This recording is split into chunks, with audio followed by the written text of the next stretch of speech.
Hola amigos, son bienvenidos a este nuevo video de experimentos aterradores. Les advierto desde ahora que la primera historia no es apta para todo el público porque es muy cruel, pero es muy disfrutable si logras soportar eso. La historia es muy buena, sobre todo el final. Las otras tres historias también son muy buenas. Alguien que viviera cerca de Seattle en los años 90 recuerda el laboratorio infantil del Dr. Volkov. No recuerdo la ciudad en concreto, mi madre y yo nos mudábamos mucho. Pero sin duda recuerdo al Dr. Volkov, y recuerdo haber oído sus anuncios en la radio. Recuerdo que decía que a las familias que le prestaran a sus hijos les daría algo así como $100,000, lo cual suena muy sospechoso, pero mi madre era madre soltera y necesitaba dinero. Tenía 8 años, creo, cuando me apuntó por primera vez, y uno de mis recuerdos más vívidos es cuando entré en el laboratorio por primera vez. La verdad es que parecía bastante divertido. Era como un parque infantil gigante, con toboganes y columpios y cualquier otra cosa que un niño sucio quisiera tener en sus manos. Había otros 3 niños allí y jugamos al escondite mientras nuestros padres charlaban y firmaban algunos papeles. Entonces entró el Dr. Volkov. Tenía un acento muy marcado, que en aquel momento no supe distinguir, pero que ahora reconozco como ruso. Hola, familias. Les agradezco que hayan dedicado su tiempo libre a participar en mis estudios. Les aseguro que si tengo éxito con estos experimentos, haremos historia. Dijo, y los padres dieron un cortés aplauso. Los niños también nos contagiamos y dimos nuestros vítores, que no fueron tan silenciosos. Cuando los padres se vayan, me llevaré a los niños y comenzaré mis estudios. Se los devolveré dentro de un año, más o menos. Dijo, y los padres murmuraron entre sí. Una vez más, gracias por sus sacrificios. Ahora despediré a los padres. Adiós. Niños, despídanse de papá y mamá. Dijo el Dr. Volkov. Todos nos despedimos con la mano, excepto una niña, que corrió hacia su padre y lo abrazó. Ahora yo también desearía haberlo hecho. Cuando los padres se fueron, el Dr. Volkov se dirigió a nosotros. Hola, pequeños. Estoy encantado de trabajar con ustedes. Ahora, síganme. Le seguimos al laboratorio, que era decididamente menos divertido que la fachada de su laboratorio. Era todo blanco, con 5 habitaciones con grandes puertas metálicas decoradas a los lados del pasillo, una para cada niño. Había algunos equipos extraños de los que no sabía los nombres. Había 4 niños, 3 chicos incluyéndome a mí, y una chica. Nos presentamos. Michael, yo, y Dalton teníamos 8 años. Luego estaba Cassandra, que tenía 9. Y el mayor, Andrés, tenía 10. El Dr. Volkov nos explicó que seguiríamos teniendo tiempo para jugar juntos, 1 hora al día, pero que la mayor parte del tiempo lo dedicaríamos a trabajar en nuestro experimento. Dalton levantó la mano. ¿Cuál es el experimento? El Dr. Volkov sonrió. Casi parecía una risa falsa. ¿Quién de aquí ha querido alguna vez tener superpoderes? Los 4 nos pusimos como locos. Todos queríamos ser héroes.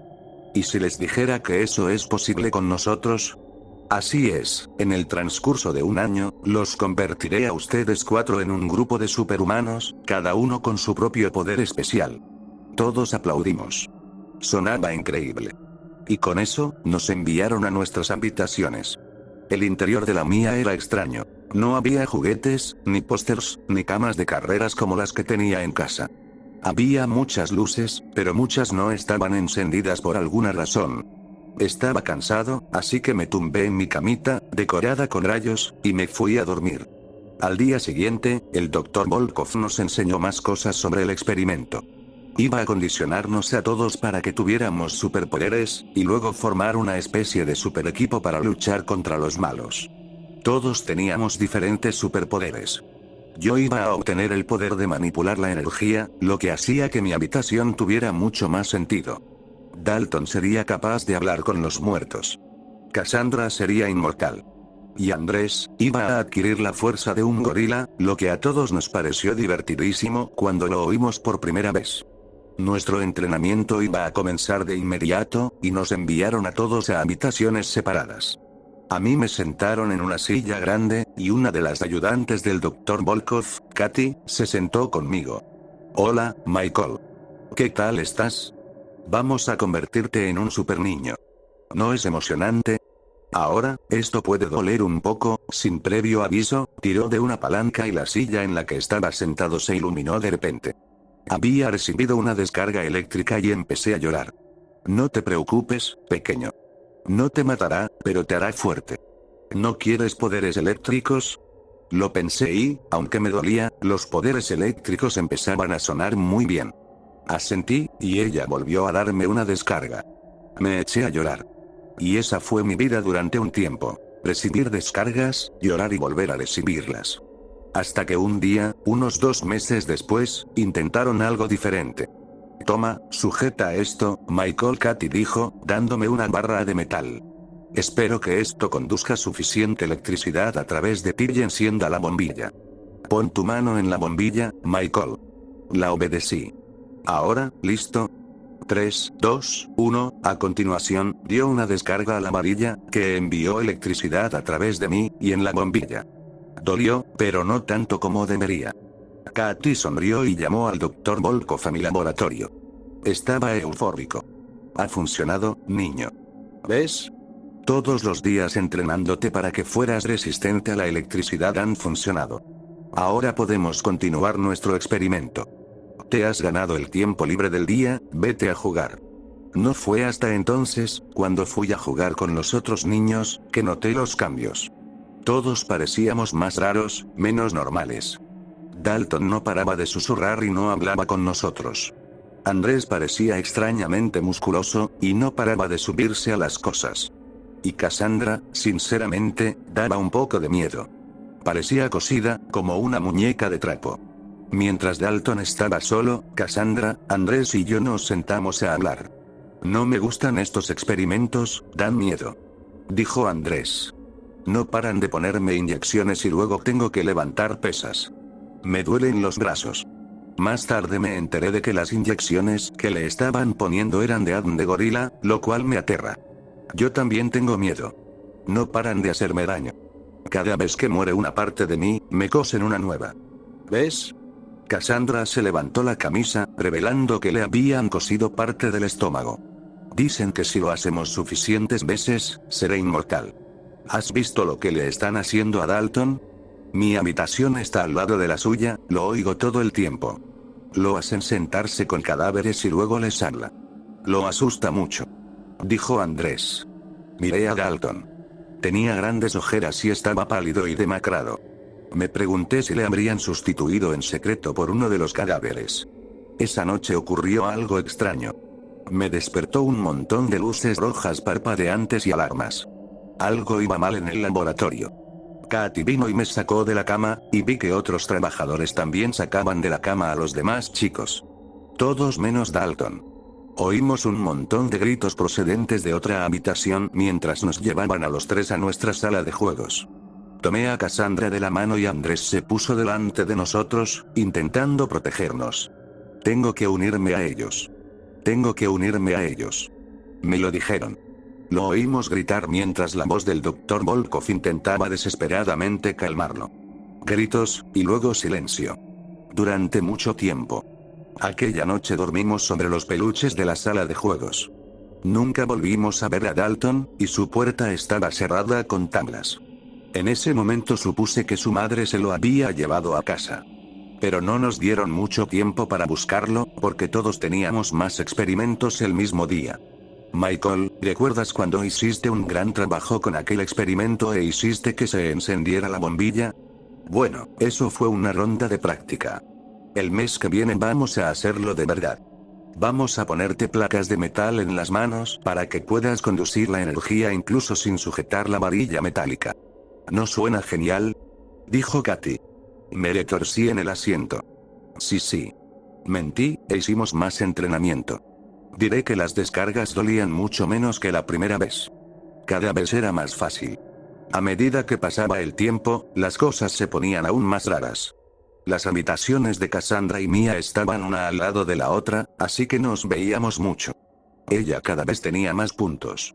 Una vez, mientras jugábamos en la sala de juegos, nos dimos cuenta de que Andrés no estaba, lo que nos preocupó. Oí hablar al Dr. Volkov y al trabajador de Andrés, Alexis.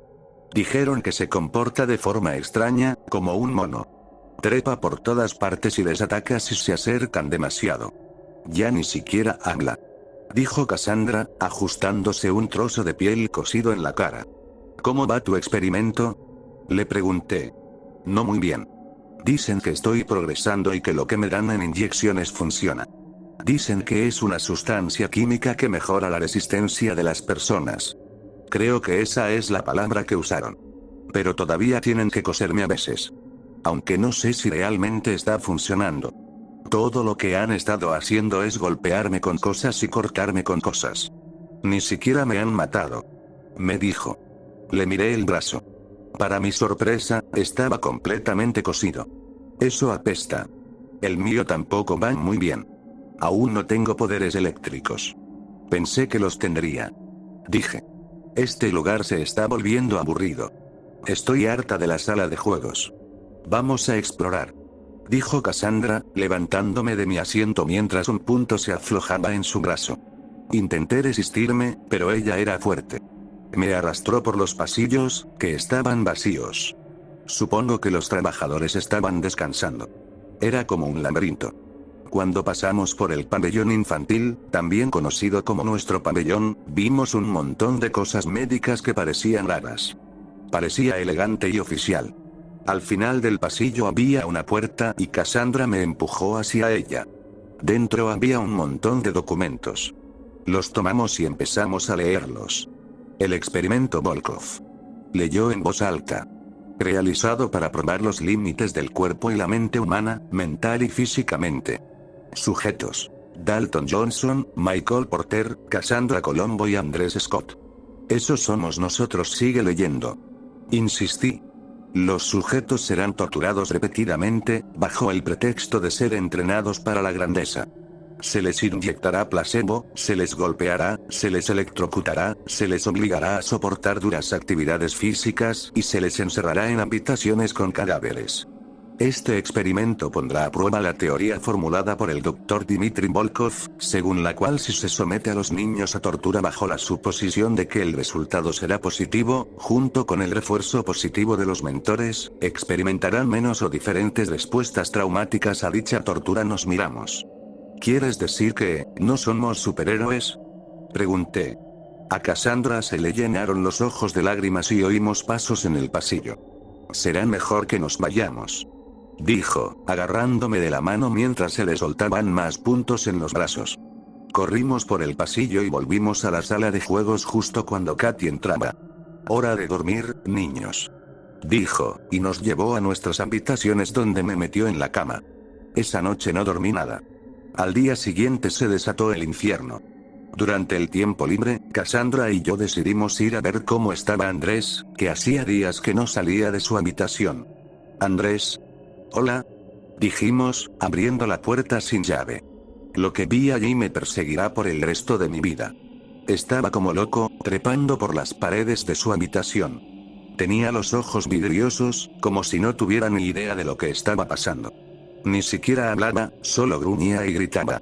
Corrimos a buscar a un asistente. Katy, Andrés está loco. El ADN de gorila que le pusiste estaba funcionando. Dije, y Katy corrió a escondernos en la sala de juegos. Andrés se había escapado de su habitación. Cassandra y yo pegamos las orejas a la puerta, intentando escuchar.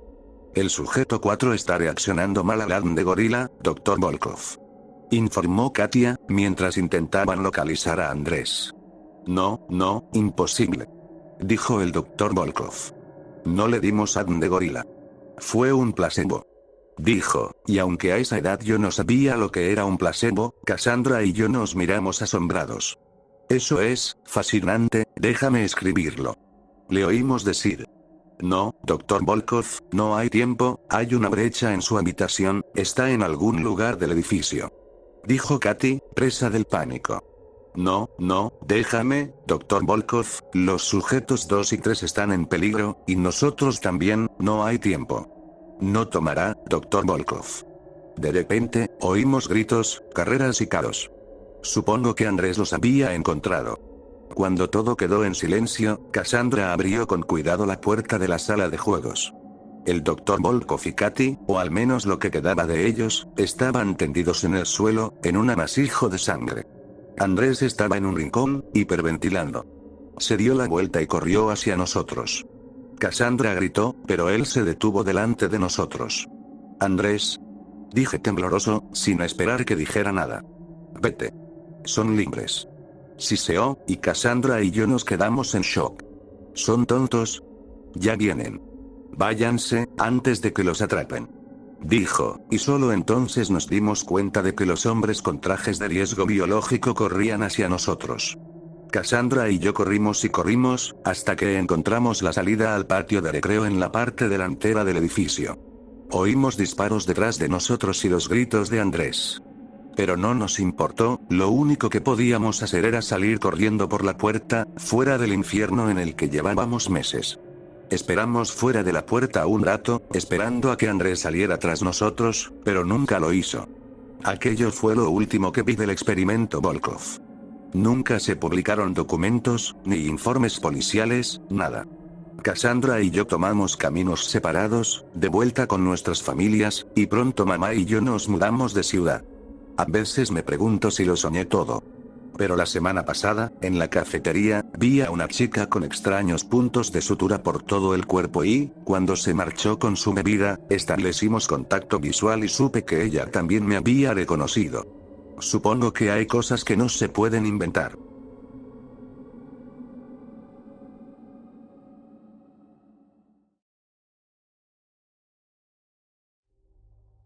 Investigadores rusos a finales de los 40 mantuvieron a 5 personas despiertas por 15 días utilizando un estimulante basado en gas. Los tuvieron encerrados en un ambiente sellado para monitorear cuidadosamente el uso de oxígeno, de manera que el gas no los matase, debido a las altas concentraciones de gas. Esto fue antes de que existiera el circuito cerrado, por lo que tuvieron que usar micrófonos y ventanas con grosor de 5 pulgadas para observar a los sujetos. El cuarto estaba lleno de libros, cobijas para dormir, pero ninguna cama, agua corriente, baño y la suficiente cantidad de comida para que los 5 sobrevivieran por un mes. Los sujetos de prueba eran prisioneros políticos y de guerra declarados enemigos del Estado durante la Segunda Guerra Mundial. Todo estuvo bien por los primeros 5 días. Los sujetos rara vez se quejaban después de que, falsamente, se les había prometido su libertad si aceptaban tomar parte de la prueba y no dormir por 30 días.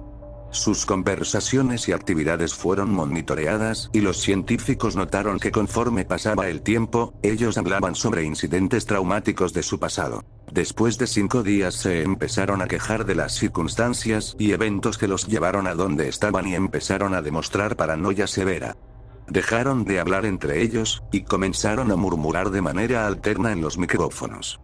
De manera extraña, todos parecían creer que podían ganar la confianza de sus captores y traicionaban a sus camaradas. En un principio se creyó que esto era un efecto del gas. Después de 9 días, el primero de ellos empezó a gritar. Corría por todo el cuarto gritando repetidamente por 3 horas seguidas. Después, trató de continuar gritando, pero solo podía dar un grito ocasional. Los científicos postularon que físicamente se había destrozado las cuerdas vocales. La parte más sorprendente de este comportamiento fue cómo sus compañeros reaccionaron a esto. O mejor dicho, como no reaccionaron, continuaban murmurando en los micrófonos hasta que el segundo de los prisioneros comenzó a gritar. 2 de los prisioneros que no gritaban, tomaron los libros y llenaron página tras página de sus propias heces, y de manera calmada, los pusieron sobre las ventanas del cuarto. Los gritos cesaron de repente, al igual que los murmullos de los micrófonos. Pasaron otros 3 días. Los investigadores checaban los micrófonos constantemente para asegurarse de que trabajaban, porque creían que era imposible no escuchar sonidos con 5 personas dentro. El consumo de oxígeno indicaba que los 5 debían seguir vivos. De hecho, el consumo de oxígeno era el necesario para 5 personas que hacían ejercicio extenuante. En la mañana del 14º día, los investigadores hicieron algo que no debían hacer para llamar la atención de los prisioneros. Utilizaron el intercomunicador dentro del cuarto, esperando provocar respuestas de los prisioneros, pues temían que estuviesen muertos, o en estado vegetal. Anunciaron: abriremos el cuarto para probar los micrófonos. Aléjense de las puertas y acuéstense con las manos atrás en el piso o se les disparará. Se le otorgará la libertad a uno de ustedes si obedecen. Para su sorpresa, escucharon solo una frase, con voz calmada: no queremos ser liberados. Hubo un gran debate entre los investigadores y fuerzas militares que financiaban el proyecto. Sin poder provocar más respuestas utilizando el intercomunicador, finalmente se decidió abrir el cuarto a la medianoche del día número 15. Se limpió el gas del cuarto, y se llenó de aire fresco. Inmediatamente, voces de los micrófonos empezaron a objetar. 3 voces diferentes rogaban por la vida de sus seres queridos, que encendieran el gas nuevamente. Se abrió el cuarto para sacar a los prisioneros. Gritaron más fuerte que nunca, al igual que los soldados, cuando vieron lo que había dentro. 4 de los sujetos seguían vivos. Las raciones de los pasados 5 días no habían sido tocadas. Había pedazos de carne de las costillas y pantorrillas del sujeto muerto colocados dentro del drenaje del centro del cuarto, bloqueándolo, permitiendo que 4 pulgadas de agua se acumularan en el piso. Los 4 sobrevivientes también tenían pedazos de piel y carne arrancada de sus cuerpos. La destrucción de tejidos y la exposición de huesos en la punta de sus dedos indicaba que las heridas fueron infligidas por las manos, y no con los dientes, como era de suponerse. Al examinarlos, se descubrió que la mayoría de las heridas fueron autoinfligidas en su mayoría. La piel y los órganos de detrás de las costillas fueron removidos, mientras que el corazón, los pulmones y el diafragma seguían en su lugar. El tracto digestivo de los 4 sujetos podía verse trabajar, digiriendo comida. Rápidamente se hizo aparente estaban digiriendo su propia carne, y que ellos la arrancaron y se la comieron en el transcurso de los días. La mayoría de los soldados eran fuerzas especiales rusas en las instalaciones, pero, aún así, muchos se negaron a regresar al cuarto para sacar a los prisioneros. Estos, sin embargo, insistían a gritos que los dejaran dentro y de manera alterna rogaron y demandaron que se encendiera el gas nuevamente, para evitar quedarse dormidos. Para sorpresa de todos, los sujetos pusieron una resistencia feroz durante la extracción. Un soldado ruso falleció cuando uno de los sujetos le mordió el cuello, otro fue gravemente herido cuando otro de los prisioneros le mordió la arteria femoral y los testículos. Otros 5 soldados perdieron la vida, si se cuentan a aquellos que se quitaron la vida en las semanas consecuentes al incidente. Durante la lucha, uno de los prisioneros dañó su vaso, sangrando de manera casi inmediata. Se intentó sedar al sujeto, pero fue imposible. Se le inyectó más de 10 veces de la dosis humana de morfina, y aún así luchó como un animal rodeado, rompiendo las costillas y un brazo de un doctor. Se veía latir su corazón al máximo por 2 minutos completos, mientras se desangraba, y continuó gritando por más de 3 minutos, atacando a quien se le acercara, repitiendo la palabra más una y otra vez, cada vez más débil, hasta que cayó en silencio. Los otros 3 sobrevivientes fueron inmovilizados fuertemente y llevados hacia instalaciones médicas. 2 de ellos, con cuerdas vocales intactas, demandaban continuamente más gas para permanecer despiertos. El más herido de los 3, fue llevado al único cuarto de cirugía que había en las instalaciones. En el proceso de su preparación para colocar nuevamente sus órganos en su lugar, se notó que el sujeto era totalmente inmune a los sedantes. Peleó furiosamente cuando el gas anestésico se le estaba colocando. Se necesitó un poco más de anestesia de la normal para sedarlo, pero al momento que sus ojos se cerraron, su corazón se detuvo. En la autopsia, se encontró que en su sangre había 3 veces la cantidad normal de oxígeno. También se rompió 9 huesos en la lucha para no ser controlado. El segundo sobreviviente, era el que primero gritó del grupo. Con sus cuerdas vocales destruidas, no pudo objetar la cirugía, y solo reaccionaba agitando violentamente la cabeza en desacuerdo cuando se le administraba el gas anestésico. Afirmó violentamente con la cabeza cuando alguien sugirió hacer la cirugía sin anestesia, y no reaccionó durante la misma, que duró 6 horas en la cual se intentó reemplazar sus órganos abdominales y cubrirlo con lo que quedaba de su piel. El cirujano afirmó que era médicamente imposible que el sujeto siguiera con vida. Una enfermera aterrada que ayudó en la cirugía comentó que la boca del paciente formaba una sonrisa cada vez que sus ojos se encontraban. Cuando la cirugía terminó, el sujeto miró al cirujano y empezó a hacer sonidos fuertemente, como tratando de hablar. Asumiendo que esto era de gran importancia, el cirujano le entregó un papel y una pluma, para que el paciente pudiera comunicarse. Sigue cortando, escribió. Se le hizo la misma cirugía sin anestesia a los otros dos sujetos. Se les tuvo que inyectar un paralítico, pues ellos reían constantemente, y le era imposible realizar la operación al cirujano. Una vez paralizados, solo podían interactuar con sus ojos. En el momento en que pudieron hablar nuevamente, exigieron una vez más el gas estimulante. Los investigadores trataron de averiguar por qué se lastimaron de esa forma a sí mismos, y por qué querían el gas nuevamente. La única respuesta fue: debo permanecer despierto. Se reforzó a los tres sujetos y los devolvieron al cuarto, para espera de su destino. Los investigadores, enfrentando la furia de sus benefactores militares por haber fallado las metas del proyecto, consideraron dar eutanasia a los prisioneros. El comandante, un ex KGB, vio potencial en el proyecto, y en su lugar decidió ver qué pasaría si ponían el gas nuevamente. Los científicos se negaron rotundamente, pero al final, tuvieron que aceptar. En preparación para ser sellados nuevamente en el cuarto, los prisioneros fueron conectados a un monitor EEG. Para sorpresa de todos, los tres dejaron de pelear en el momento que se dieron cuenta que los regresarían al gas.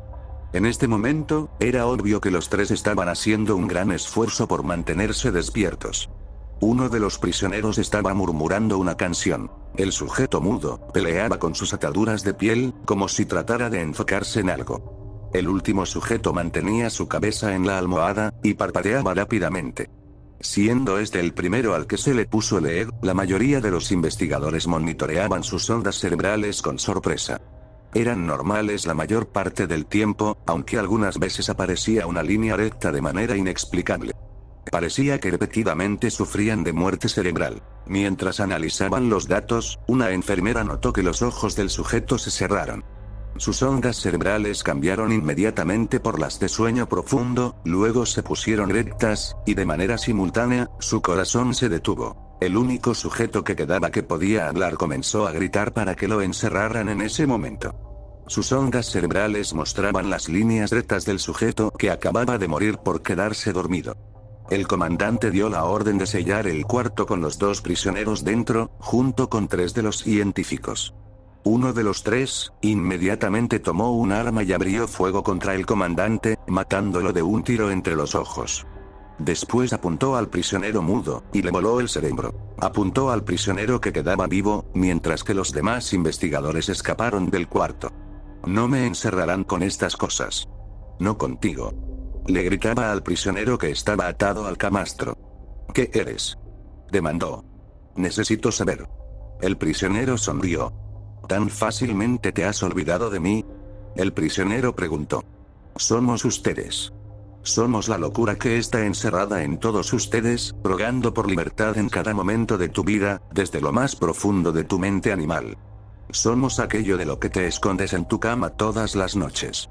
Somos lo que duermes y silencias y paralizas cuando te vas a tu cielo nocturno, donde no te podemos alcanzar. El investigador hizo una pausa. Apuntó al corazón del prisionero y disparó. El EEG mostró una línea recta mientras el sujeto débilmente murmuró casi tan libre.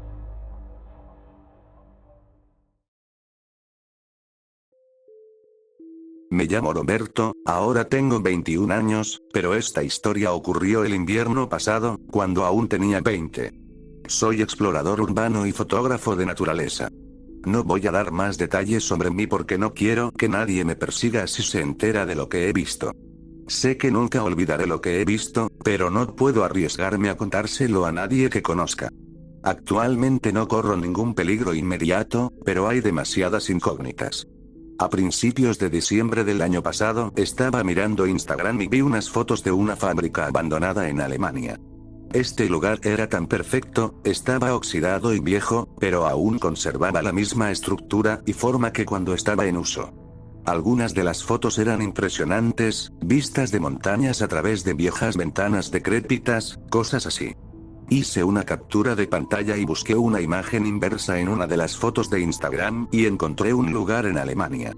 No había ningún nombre para la fábrica en ningún sitio que mirara, pero seguía viendo que la ciudad en la que estaba se llamaba Beschen.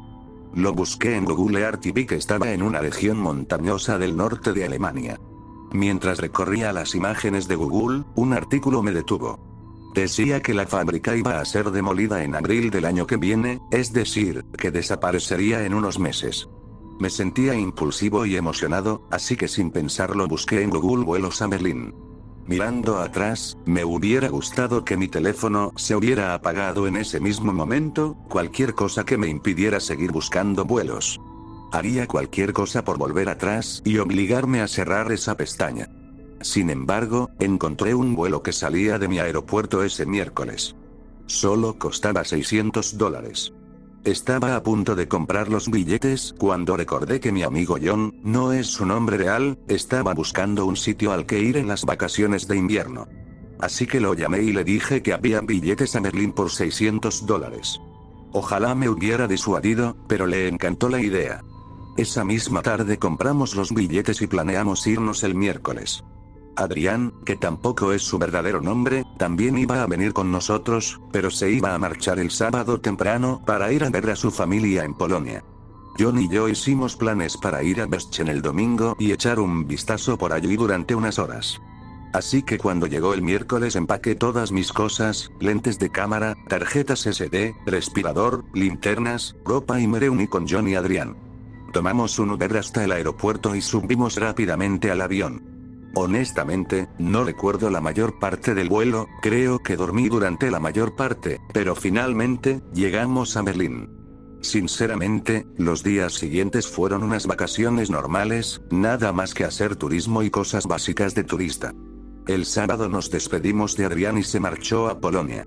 Esa noche me aseguré de preparar todas mis cosas para la mañana siguiente. Teníamos un viaje de 2 horas en coche de Berlín a Beschen, esperaba que llegáramos sobre las 2 de la tarde y exploráramos hasta las 8 de la noche. Reproduciéndolo en mi cabeza recuerdo cada pequeño detalle de ese día, recuerdo el sonido de mi despertador, la emoción de despertarme ese día, la sensación de ver todas mis cosas recogidas ordenadamente en el suelo al lado de mi cama.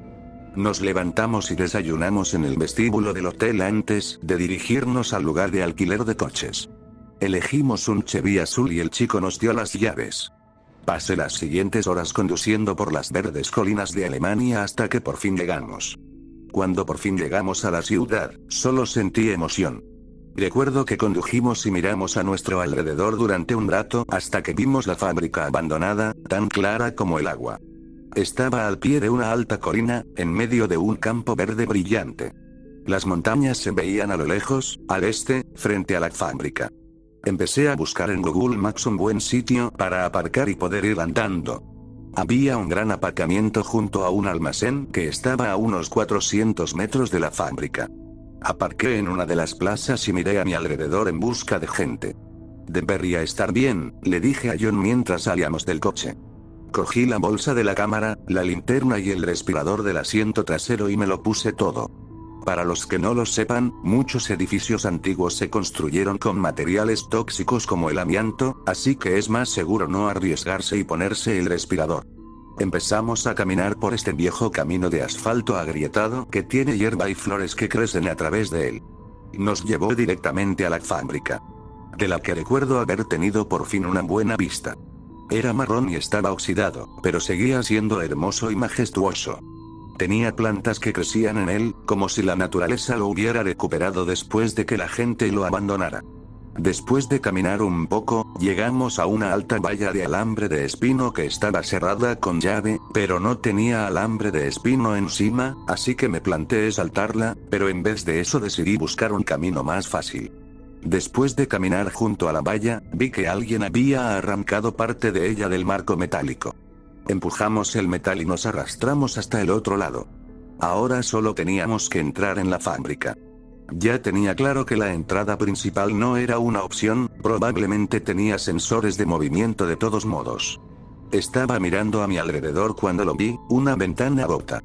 Estaba a unos 3 metros del suelo, así que le pedí a John que me ayudara a subir. Me izó y me agarré al alféizar de la ventana. Me impulsé hacia arriba y atravesé el marco de la ventana, apartando los cristales rotos mientras lo hacía. Tiré de John a través de la ventana y ambos saltamos al suelo dentro de la fábrica. Cuando digo que esta cosa era enorme, quiero decir enorme, probablemente la fábrica más grande que he visto en mi vida. Tenía tantos niveles y pasarelas y puentes, este lugar era una mina de oro. Inmediatamente saqué mi cámara y puse mi objetivo 16-35 y mi mejor flash, también puse una nueva tarjeta SD por si acaso. Caminamos un poco por la planta baja, sobre todo mirando al techo. Hice una foto de todas las pasarelas y puentes, que conducían a una grieta en el techo que dejaba pasar la luz del sol. Subimos al segundo nivel por una de las escaleras. Había un montón de generadores y turbinas por todas partes, cubiertos por una gruesa capa de polvo y escombros. Hice algunas fotos en esta planta, pero subimos rápidamente a la siguiente. Había más de lo mismo, pero seguía siendo precioso. Me acerqué al borde de la planta y miré por encima de la pequeña plataforma en forma de balcón en la que estábamos. Inmediatamente me mareé al mirar hacia el suelo. Estoy acostumbrado a este tipo de cosas, pero no me había dado cuenta de lo alto que estábamos. Subimos las escaleras hasta el siguiente piso cuando John me dijo que mirara las montañas por la ventana. Esa era la foto de Instagram que yo quería. Ajusté la configuración e hice la foto. La revisé para asegurarme de que salía bien, porque para eso había venido aquí. A pesar de que estoy explicando todo esto muy rápidamente, pasamos horas paseando por este lugar y mirando cada pequeño detalle. Finalmente llegamos a una especie de sala de control. Debía de tener cientos de interruptores y botones diferentes, todos etiquetados con palabras en alemán que no podía leer, o números aparentemente aleatorios. Una gruesa capa de polvo dejaba claro que probablemente no se había utilizado en décadas. Dicho esto, sé que no debería haberlo hecho, pero me llevé una pequeña llave de plata de la sala de control como recuerdo. Salimos de la sala de control y vimos una escalera que subía al menos 2 pisos. Llevaba directamente al tejado de la fábrica. Vacilante, decidí subir por ella. John dijo que lo haría si yo lo hacía primero. La escalera se tambaleaba de un lado a otro mientras yo trepaba vacilante por los barrotes de acero. Finalmente, me agarré al techo y me subí a él. «Estarás bien si vas despacio», le grité. Pronto se unió a mí en el tejado y contemplamos el resto del mundo. Eran interminables colinas verdes que conducían a las montañas nevadas. Me di la vuelta y miré hacia atrás. Me di cuenta de que la colina que teníamos detrás era más alta que la propia fábrica. Si pudiéramos llegar a esa colina antes de la puesta de sol, la imagen sería increíble. Ojalá hubiera abandonado la idea, pero nos apresuramos a bajar por la escalera y todas las escaleras hasta el nivel del suelo. Rápidamente saltamos por la ventana y nos arrastramos a través de la valla. Atravesamos los verdes campos cubiertos de hierba y subimos lentamente aquella alta colina verde. No voy a mentir, fue agotador caminar todo el camino hasta esa colina, compitiendo con la puesta de sol. Cuando por fin llegamos, mereció la pena. La fábrica, las montañas y la puesta de sol se mezclaban en este hermoso paisaje. Saqué el trípode y preparé la composición. Cuando por fin tomé la foto, hice 9 o 10 exactamente iguales, para asegurarme de que había acertado. Era increíble, pero si pudiera, retrocedería en el tiempo y abandonaría esa colina inmediatamente, pero por desgracia, John miró detrás de nosotros y me señaló otro edificio abandonado. Era más pequeño, de ladrillo en lugar de acero. Dudaba si bajar a comprobarlo porque se estaba haciendo tarde. Le aseguré que estaríamos bien con las linternas y que no tardaríamos mucho. Bajamos por el otro lado de la colina hasta el edificio de ladrillo en ruinas. Cuando llegamos, ya estaba bastante oscuro, pero teníamos linternas que funcionaban bien. Lo único raro fue que, cuando llegamos, la puerta estaba abierta, como si no quisieran impedir el paso. Supongo que era bastante difícil de encontrar, pero aún así. Pasamos directamente por la puerta. Yo estaba escaneando la zona en busca de sensores de movimiento o alarmas, pero no había nada. Lo mismo cuando llegamos a la puerta principal, ni cerradura, ni barra, nada. Abrimos la puerta de metal, pero era pesada, nos costaba moverla. Entramos en el edificio y estaba oscuro, súper oscuro. Inmediatamente tuve que encender la linterna para poder ver. El edificio parecía más de lo mismo, pasarelas, máquinas y, en general, el mismo ambiente. Pero había una gran puerta circular justo delante de nosotros.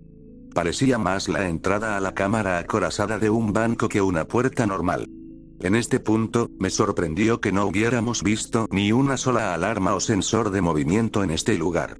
Ambos nos sentimos inmediatamente atraídos por la puerta acorazada, puse mi mano sobre ella con asombro, nunca había visto algo así en todos los lugares que he explorado. Estaba apenas abierta, no del todo, pero definitivamente no estaba cerrada. Metí la mano entre la puerta y la pared e intenté abrirla. Se abrió lentamente y nos mostró lo que había dentro, un largo túnel circular que conducía a otra habitación. Hasta el momento este estaba pareciendo uno de los mejores hallazgos de mi vida. Tomé varias fotos mirando por ese largo pasillo, el flash iluminando la zona. Caminamos lentamente por el pasillo, linternas en mano mientras avanzábamos hacia la habitación del final. Cuando llegamos al final del pasillo, había otra puerta acorazada que estaba completamente abierta. Atravesamos la puerta abierta y entramos en la sala, aparentemente vacía, salvo por una pequeña trampilla que daba al suelo. Estaba cerrada, pero la cerradura y la cadena estaban rotas. Encima había una flecha apuntando a la escotilla que decía, Proyecto Lobo Nocturno. En aquel momento no tenía ni idea de lo que significaba, ni siquiera me tomé un segundo para ponerlo en Google Traductor. Hoy en día las palabras todavía me dan escalofríos. Proyecto Lobo Nocturno. Una frase que no suena a nada, pero si hubieras visto lo que yo he visto, no serías capaz de escuchar esas palabras sin estremecerte. Abrí lentamente la escotilla, las bisagras chirriaron al hacerlo. Le di la vuelta hasta que quedé en el otro piso. Iluminé la escotilla con la linterna y descubrí lo que parecía una escalera normal. Comenzamos a descender lentamente por la escalera, a medida que nos acercábamos al fondo se oían las gotas de agua golpeando el suelo y haciendo un sonido silencioso. Yo iba primero, delante de John, así que lo vi primero. Una habitación completamente negra, con unos 5 centímetros de agua cubriendo todo el suelo apareció a mi vista. Lo que me horrorizó fueron los montones de esqueletos y huesos de animales que yacían en el agua, pequeños roedores que habían sido mutilados y ovejas que habían sido despedazadas. Algunos eran solo los esqueletos, pero otros aún tenían la carne descompuesta y putrefacta, pero parecía que habían sido despedazados, algunos de ellos partidos perfectamente en dos. Luché por contener el vómito al sentir el olor. Estaba disparando el flash de mi cámara, haciendo fotos a nuestro alrededor cuando divisé otra puerta justo delante de nosotros. Recuerdo que John me dijo que deberíamos irnos, pero yo quería llegar a esa última puerta. La habitación estaba hecha de cemento, pilares de piedra sentados alrededor de la habitación, aunque algunos de ellos parecían a punto de derrumbarse. Finalmente llegamos a la puerta y la abrí. Parecía otra sala de control, como las de la fábrica. Lo que era diferente era que había esvásticas en muchos de los equipos y paredes. No pintadas con spray por unos niños, sino esvásticas de verdad. Era como si este lugar no se hubiera tocado desde la Segunda Guerra Mundial. Eché un vistazo a algunos botones y otras cosas hasta que vi un diario. Lo abrí y, como era de esperar, estaba en alemán.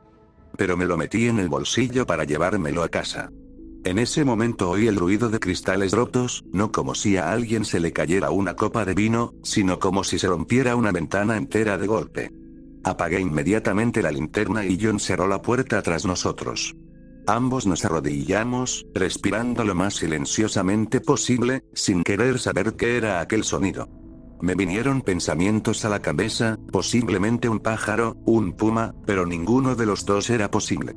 Estuvimos sentados en aquella habitación durante un minuto entero hasta que me di cuenta de que probablemente se debía a lo vieja que era. Algún error estructural o metal podrido probablemente lo causó. Me armé de valor para salir. John dijo que él iría si yo abría la puerta primero. Me acerqué a la puerta, aún agachado en el suelo, y giré el picaporte. Abrí lentamente la puerta y, como si estuviéramos en una película de terror, mi linterna se apagó. En ese momento estaba demasiado comprometido como para volver atrás, así que hice lo único que se me ocurrió. Agarré mi cámara y empecé a disparar el flash a ciegas, solo podía hacerlo cada 3 segundos, pero poco a poco me arrastré más y más lejos en la habitación. Y fue entonces cuando lo vi, parecía una sombra agazapada en el suelo. Pero a unos 3 metros de mí estaba esta criatura negra y aceitosa, parecida a un esqueleto. Se levantó lentamente, haciendo crujidos y quejidos mientras lo hacía, sus miembros se movían de un lado a otro como si se estuvieran rompiendo.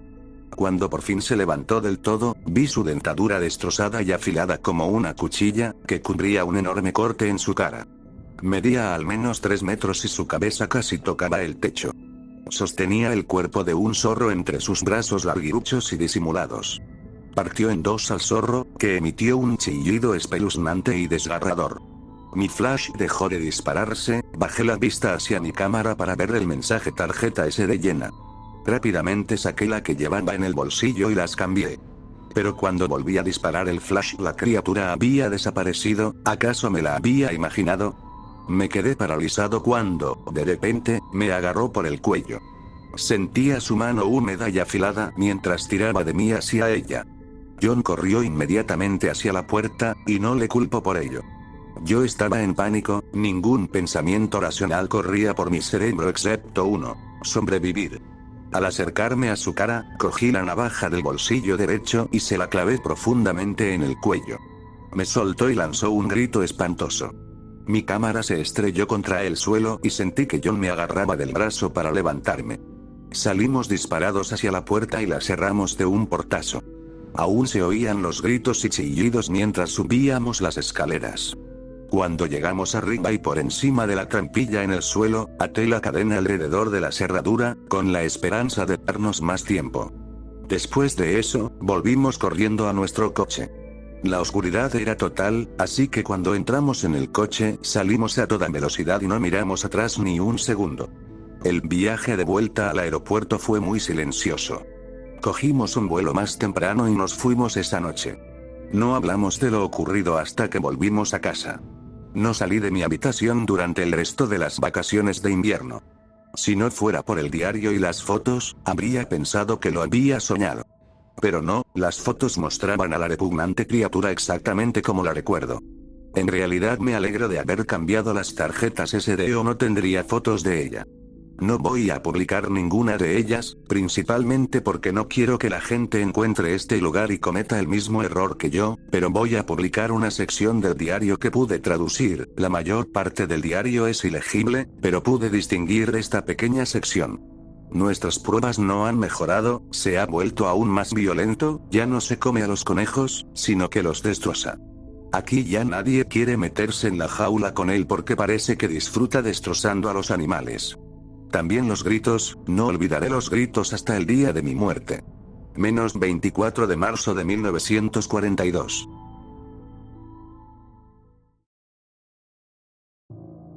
Viví poco tiempo en una gran ciudad, y hasta que no me mudé no me di cuenta de que había perdido algo que iba a echar de menos: el silencio. Es una de esas cosas que das por sentadas cuando vives en una ciudad pequeña o en las afueras. Lo anhelamos instintivamente. El ruido constante de una ciudad bulliciosa nos agota y deseamos el consuelo del silencio para volver a centrar nuestra mente, para permitir que nuestro cuerpo se relaje. Sin silencio, no hay yuxtaposición para la música, nada con lo que medir la caótica partitura de una película. A menudo se dice más en los momentos de silencio que en los discursos largos o las interjecciones rápidas. Medimos nuestras vidas en silencio. Gobierna nuestra existencia. Cuando me fui de la ciudad, disfruté del silencio que había redescubierto y lo buscaba donde podía. Cuando me di cuenta de lo fascinado que me había vuelto, empecé a investigar sobre el sonido y el silencio. Seguro que no era la única persona que se preguntaba por qué anhelamos tanto algo tan simple. Mi investigación me llevó a relatos de científicos, y otras personas, que se habían recluido en habitaciones insonorizadas, para experimentar el verdadero silencio sin interrupción alguna. Todos los experimentos que encontré parecían arrojar los mismos resultados. Hay un breve periodo de adaptación mientras el cerebro se acostumbra al nuevo entorno, seguido de que los sujetos afirman oír un ruido apresurado. Esto se explicaba porque los sujetos oían su propia sangre correr por sus oídos. Una vez que la mente se acostumbraba, los sujetos decían oír el funcionamiento de sus órganos internos mientras realizaban sus tareas rutinarias. Cada una de estas fases se desvanecía a medida que la mente se adaptaba y la audición se volvía más sensible. Finalmente, los sujetos decían oír un gemido agudo, que en realidad eran las señales e impulsos eléctricos de su propio sistema nervioso. La mayoría de los informes oficiales terminaban en ese punto. Impulsado por mi propia curiosidad y reforzado por mi investigación, decidí hacer el experimento yo mismo. Gracias a algunos contactos que había hecho a lo largo de los años y a que moví algunos hilos, conseguí que una tarde me dejaran pasar unas horas en un laboratorio insonorizado para experimentar yo mismo el verdadero silencio. Llegó el día y yo estaba eufórico. No podía esperar a tener la oportunidad de explorar algo que me fascinaba tanto. Cuando llegué, me explicaron el procedimiento. Una vez en la sala, me darían unos auriculares. Si necesitaba algo, debía cogerlo y colocármelo en la oreja. Estaría apagado hasta que lo hiciera. Solo entonces se activaría para que no hubiera posibilidad de ruidos externos no deseados. Una vez colocado el auricular, pude comunicarme con el experto observador. Recibí la información y los auriculares en buen grado, aunque estaba decidido a no utilizarlos. No quería contaminación en mi prístino mundo de silencio. Tras la sesión informativa, llegó la hora. Me condujeron a una pesada puerta con un gran mecanismo de cierre.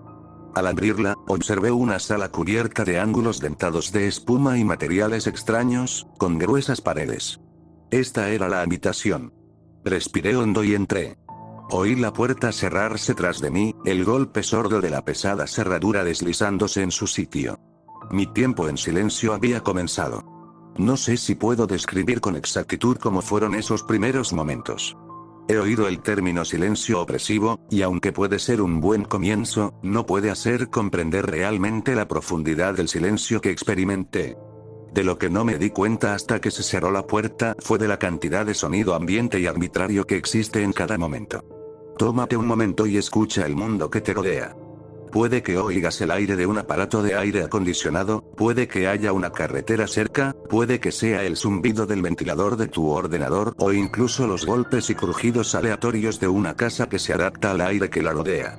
Que todo ese ruido desaparezca de repente es sorprendente. E increíble. Mi experiencia comenzó igual que los relatos científicos que había leído. Primero fue el sonido de mi propia sangre. Luego vinieron los sonidos de mis órganos manteniendo mi cuerpo en funcionamiento. Finalmente, llegó el quejido agudo de mi sistema nervioso. Puedo entender por qué los experimentos terminaron en ese momento. Me estaba sintiendo incómodo. Mi mente no estaba acostumbrada a estos sonidos y era casi imposible seguir el paso del tiempo en la habitación aislada. Sin embargo, prometí seguir adelante, experimentar un nuevo nivel de silencio. Esperé a que mis oídos empezaran a adaptarse al zumbido eléctrico. No sabía qué esperar. Ya había experimentado tantas cosas nuevas que no podía predecir lo que oiría. Extrañamente, lo último que esperaba era lo que había venido a explorar. El quejido desapareció, dejando solo silencio. Me quedé atónito. Era algo completamente nuevo. Incluso el sonido de mi respiración había desaparecido. Tuve que ponerme la mano en el pecho para asegurarme de que mis pulmones seguían funcionando. El familiar sube y baja me tranquilizó momentáneamente, así que intenté relajarme y experimentar el silencio. Fue entonces cuando empezaron los susurros. Empezaron suaves y esporádicos, ininteligibles. Pensé que eran mis oídos captando el sonido ocasional de una respiración. Pero pronto se hicieron más fuertes. Pude distinguir voces individuales, aunque seguía sin entenderlas. Quise detener el experimento, coger los auriculares, pero me quedé paralizado, ya fuera por el miedo o por otra cosa. Me quedé paralizado mientras el estruendo de los susurros aumentaba de volumen, las palabras se ahogaban unas a otras a medida que las voces se hacían más ensordecedoras. Las luces desaparecieron. Me cubrió la oscuridad.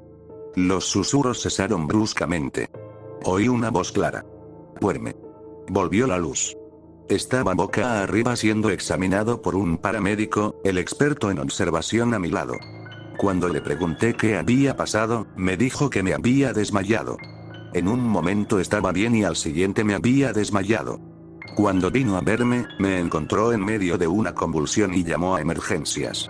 Decidí no contarles lo que había pasado.